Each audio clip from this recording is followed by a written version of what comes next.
उत्तर भारत के एक छोटे से गांव सूरजपुर में अर्जुन नाम का एक मेहनती युवक रहता था। उसकी उम्र करीब 30 साल थी। गांव में ज्यादातर लोग खेती या मजदूरी करते थे। सुबह होते ही खेतों में ट्रैक्टर की आवाज गूंजने लगी और शाम को लोग चौपाल पर बैठकर बातें करते। अर्जुन का घर गांव के आखिरी छोर पर था। मिट्टी से बना छोटा सा घर जिसकी दीवारों पर बारिश के निशान साफ दिखाई देते थे। घर में उसकी माँ, छोटा भाई मोहन और बूढ़ी पिता रहते थे। पिता पहले खेतों में काम करते थे, लेकिन अब बीमारी की वजह से ज्यादा मेहनत नहीं कर पाते थे। घर की हालत बहुत खराब थी। कई बार तो रात में सिर्फ दाल रोटी खाकर ही सबको सोना पड़ता था। लेकिन अर्जुन ने कभी शिकायत नहीं की। वो हर सुबह सूरज निकलने से पहले उठ जाता, पुरानी कमीज पहनता और शहर मजदूरी करने चला जाता।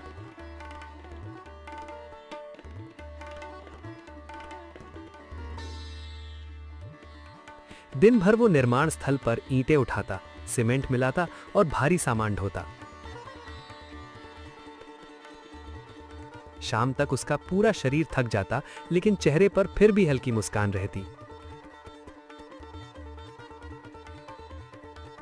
एक दिन काम खत्म होने के बाद वो सड़क किनारे चाय की दुकान पर बैठा था। तभी गांव का अमीर लड़का राकेश वहां आया। राकेश हमेशा गरीब लोगों का मजाक उड़ाता था। अरे अर्जुन, तू सारी जिंदगी मजदूरी ही करेगा। तेरी किस्मत में बस मेहनत और गरीबी लिखी है। दुकान पर बैठे कुछ लोग हंसने लगे। अर्जुन चुपचाप चाय पीता रहा। उसने कोई जवाब नहीं दिया। वो जानता था कि गरीब आदमी की बात सुनने वाला कोई नहीं होता। उस रात जब वो घर पहुंचा तो माँ चूल्हे पर रोटी बना रही थी। घर में बिजली नहीं थी। एक छोटी सी लालटेन जल रही थी। माँ ने पूछा, बेटा, बहुत थक गया होगा। अर्जुन हल्का सा मुस्कुराया। नहीं माँ, सब ठीक है। लेकिन अंदर ही अंदर वो टूट चुका था। रात को सबके सो जाने के बाद वो घर की छत पर जाकर बैठ गया। दूर खेतों में हवा चल रही थी। आसमान तारों से भरा हुआ था। अर्जुन ने आसमान की तरफ देखा और धीरे से बोला, भगवान, क्या मेरी जिंदगी कभी बदली? उसी रात उसने फैसला कर लिया कि अब वो सिर्फ मजदूरी करके जिंदगी नहीं बिताएगा। अगले दिन शहर में काम करते वक्त उसने देखा कि लोग ऑनलाइन सामान खरीद रहे हैं। कोई कपड़े मंगवा रहा था, कोई जूते, कोई इलेक्ट्रॉनिक सामान। अर्जुन ये सब देखकर हैरान था। उसने सोचा, अगर मैं गांव वालों के लिए ये काम शुरू कर दूं तो? गांव में ज्यादातर लोगों को ऑनलाइन ऑर्डर करना नहीं आता था। कई लोगों के पास स्मार्टफोन भी नहीं थे। अर्जुन ने अपनी छोटी छोटी बचत जोड़कर एक पुराना स्मार्टफोन खरीदा। जब वो फोन लेकर घर पहुंचा तो उसकी मां ने पूछा, बेटा, इतने पैसों का मोबाइल क्यों लिया? अर्जुन मुस्कुराते हुए कहा, माँ, यही फोन एक दिन हमारी जिंदगी बदल देगा। शुरुआत में गांव वालों ने उसकी बात को मजाक समझा, लेकिन अर्जुन हार मानने वालों में से नहीं था। वो हर घर जाकर कहने लगा, जिसे जो सामान चाहिए मैं शहर से मंगवा दूंगा। सबसे पहला ऑर्डर गांव के स्कूल मास्टर ने दिया। उन्होंने अपने बेटे के लिए जूते मंगवाए। अर्जुन ने बहुत ध्यान से ऑर्डर किया।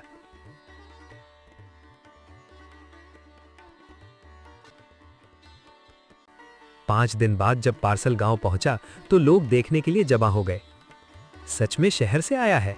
लोग हैरानी से पूछने लगे। उस दिन अर्जुन को सिर्फ 150 रुपए का फायदा हुआ, लेकिन उसका आत्मविश्वास बहुत बढ़ गया।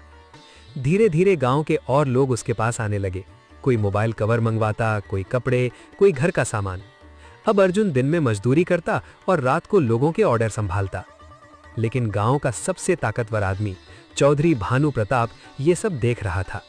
उसे बिल्कुल पसंद नहीं था कि कोई गरीब आदमी आगे बढ़े। एक दिन उसने अर्जुन को रास्ते में रोक लिया। सुन, ज्यादा होशियार बनने की कोशिश मत कर।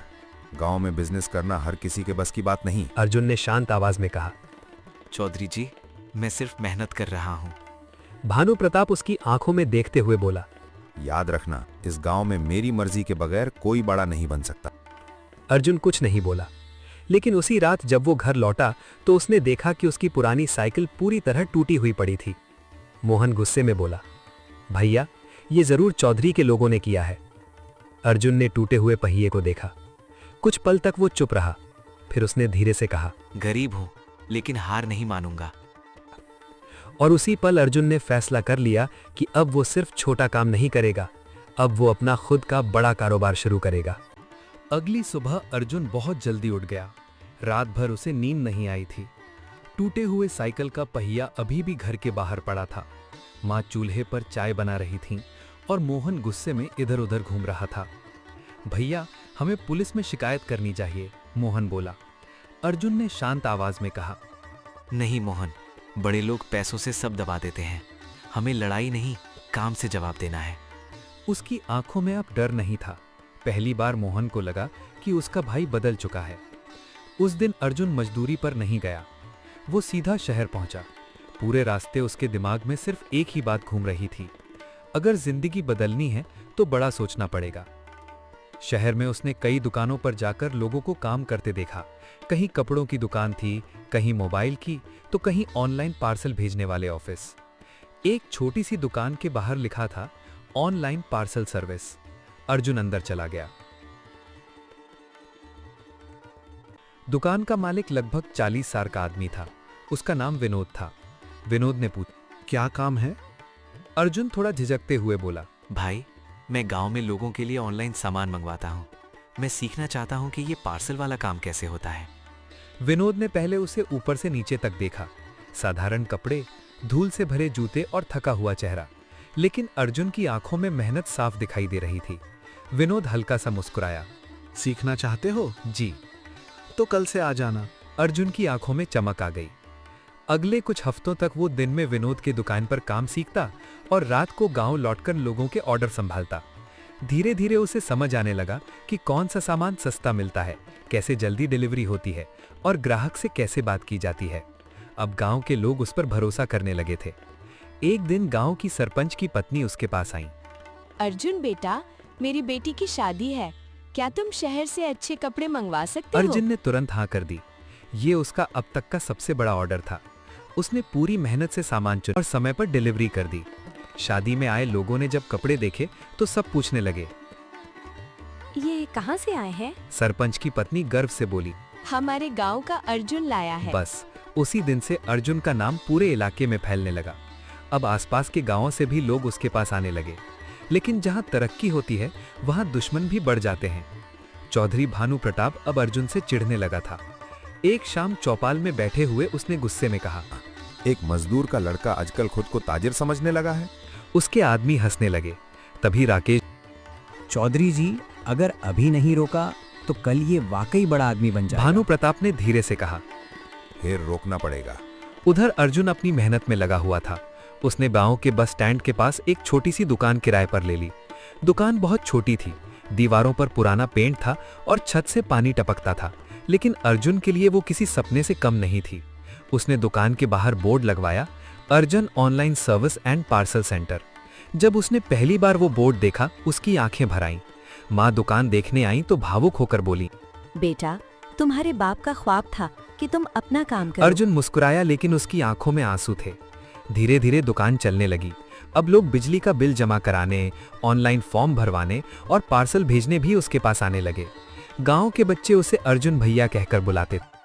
लेकिन एक रात सब कुछ बदल गया। अर्जुन दुकान बंद करके घर लौट रहा था। रास्ता सुनसान था। अचानक पीछे से एक काली गाड़ी आकर रुकी। 3 आदमी बाहर निकले। उनमें से एक बोला, बहुत उड़ रहा है ना तू। अर्जुन कुछ समझ पाता उससे पहले किसी ने उसे जोर से धक्का दिया। वो जमीन पर गिर पड़ा।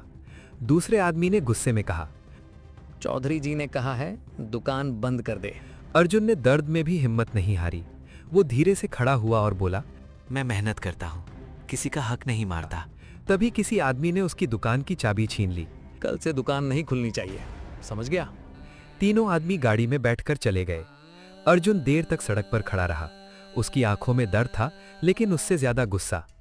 घर पहुंचते ही मोहन बोला, भैया क्या हुआ?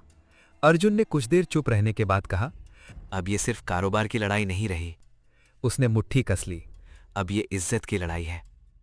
और उसी रात अर्जुन ने जिंदगी का सबसे बड़ा फैसला लिया। मैं गांव छोड़कर शहर जाऊंगा और वापस तब आऊंगा जब लोग मुझे मजदूर नहीं, मालिक कहेंगे।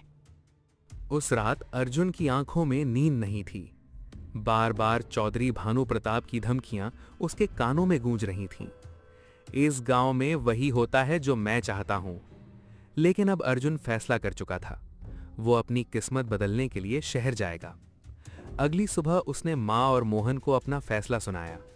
माँ परेशान हो गई। बेटा, शहर बहुत बड़ा है, वहाँ हमारा कोई नहीं है। माँ, अगर आज मैं डर गया तो सारी जिंदगी यही मजदूरी करता रहूंगा। मैं वादा करता हूँ, एक दिन कामयाब होकर वापस आऊंगा। माँ की आंखों में आंसू आ गए। उन्होंने अर्जुन के सर पर हाथ रखा और दुआ दी। 2 दिन बाद अर्जुन एक छोटा सा बैग लेकर शहर रवाना हो गया।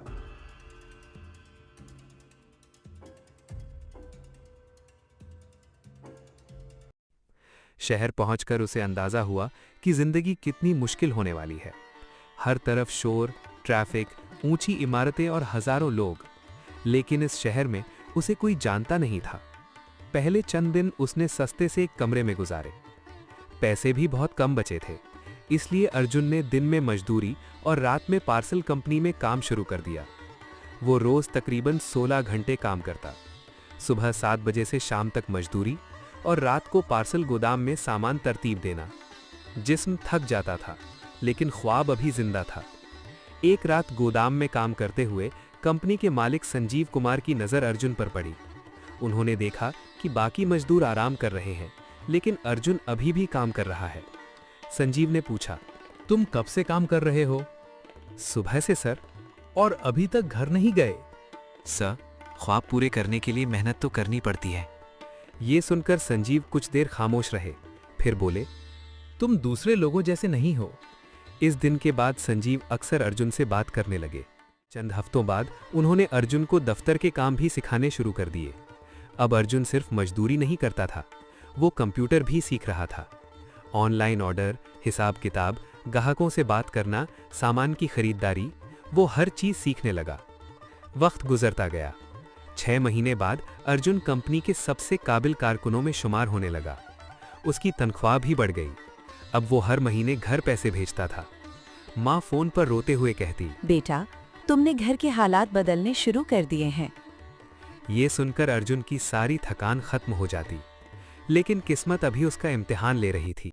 एक दिन कंपनी में अचानक नुकसान हो गया। बहुत सारे ग्राहक दूसरी कंपनियों के पास चले गए।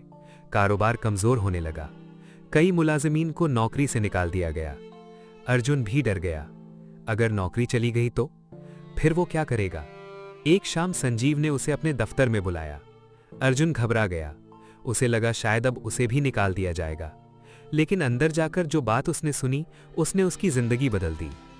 संजीव ने कहा, अर्जुन, मैं तुम्हें एक मौका देना चाहता हूं। अर्जुन हैरान हो गया। कैसा मौका सर? मैं एक नई ब्रांच खोलना चाहता हूं। मुझे एक ईमानदार आदमी चाहिए जो उसे संभाल सके। अर्जुन की आंखें हैरत से फैल गईं। सर, लेकिन मैं तो सिर्फ एक मजदूर था। संजीव मुस्कुराए। नहीं अर्जुन, तुम अब सिर्फ मजदूर नहीं रहे, तुमने खुद को साबित कर दिया है। अर्जुन के दिल की धड़कन तेज हो गई। ये वो मौका था जिसका वो बरसों से इंतजार कर रहा था। कई दिन सोचने के बाद उसने ये जिम्मेदारी कबूल कर ली। अब उसकी जिंदगी एक नए मोड़ पर पहुंच चुकी थी। चंद महीनों में उसने नई ब्रांच को कामयाब बना दिया। कंपनी का मुनाफा बढ़ने लगा। संजीव उससे बहुत खुश थे। लेकिन एक दिन अर्जुन को गांव से एक फोन आया। फोन मोहन का था। उसकी आवाज कांप रही थी। भाई, बहुत बड़ी मुश्किल हो गई है। क्या हुआ? मोहन रोते हुए बोला, चौधरी भानु प्रताप ने हमारे घर के पास वाली जमीन पर कब्जा कर लिया है और कह रहा है कि अगर हमने आवाज उठाई तो घर भी छीन लेगा। अर्जुन के चेहरे का रंग बदल गया। उसकी मुट्ठी बंद हो गई।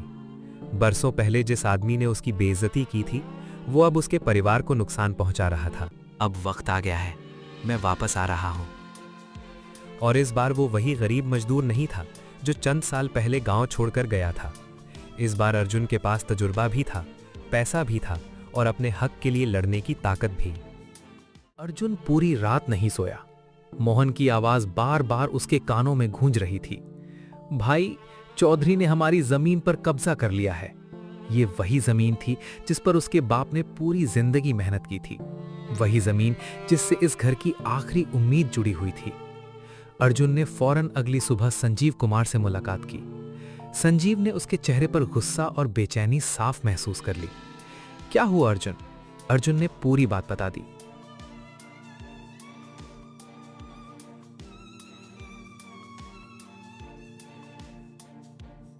तुमने मेरी कंपनी को मुश्किल वक्त में संभाला था। अब मेरी बारी है कि मैं तुम्हारा साथ दूं। अर्जुन हैरान रह गया। संजीव ने फौरन अपने वकील को फोन किया और कहा, जमीन के तमाम कागजात निकलवाओ और जो भी कानूनी कार्रवाई करनी हो फौरन शुरू करो। पहली बार अर्जुन को लगा कि किस्मत वाकई बदल चुकी है। 2 दिन बाद वो कई साल बाद दोबारा अपने गांव सूरजपुर वापस पहुंचा, लेकिन इस बार मंजर बदल चुका था। वही गांव, वही कच्ची सड़कें, वही खेत, लेकिन आज अर्जुन बस में नहीं आया था। एक बड़ी सफेद गाड़ी गांव के दाखले रास्ते पर आकर रुकी। गांव वाले हैरत से देखने लगे, ये कौन आया है? जब गाड़ी का दरवाजा खुला और अर्जुन बाहर निकला तो सबकी आंखें हैरत से फैल गईं। ये तो अर्जुन है। वही लोग जो कभी उसका मजाक उड़ाते थे आज खामोश खड़े थे। मां की आंखों से खुशी के आंसू बहने लगे, लेकिन अर्जुन के चेहरे पर मुस्कुराहट नहीं थी। वो सीधा चौधरी भानु प्रताप की हवेली की तरफ चल पड़ा। पूरा गांव उसके पीछे था।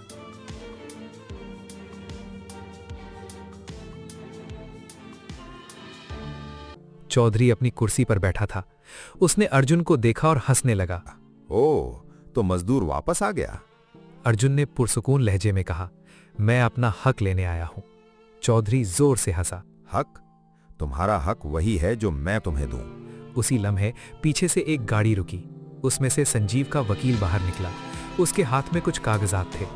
उसने सबके सामने ऊंची आवाज में कहा, ये जमीन कानूनी तौर पर अर्जुन के खानदान की है। कब्जा गैर कानूनी है। अगर अभी खाली ना किया गया तो सीधा जेल चौधरी जाना के चेहरे का पड़ेगा। रंग बदल गया। वो पहली बार खामोश हो गया। गांव वाले हैरान खड़े थे। वही ताकतवर आदमी जिससे सब डरते थे आज बेबस खड़ा था। चौधरी ने गुस्से में कहा, तुम मुझे धमकी दे रहे हो? अर्जुन पहली बार उसके करीब गया और आंखों में देखकर बोला, नहीं, मैं सिर्फ तुम्हें याद दिला रहा हूं कि गरीब हमेशा कमजोर नहीं रहता। चौधरी के आदमी पीछे हट गए। उसे जमीन छोड़नी पड़ी। पूरे गांव में बात फैल गई। अर्जुन वापस आ गया। अर्जुन ने चौधरी को हरा दिया। उस रात पूरा घर खुशियों से भर गया। मां ने रोते हुए कहा, बेटा, आज तुमने अपने बाप का सर फख्र से बुलंद कर दिया। लेकिन अर्जुन की सोच अब और बड़ी हो चुकी थी। अगले चंद महीनों में उसने गांव में एक बड़ा पार्सल और ऑनलाइन सर्विस सेंटर खोला। फिर एक छोटा गोदाम बनाया। फिर आसपास के 5 गांव के नौजवानों को वहां नौकरी दे दी।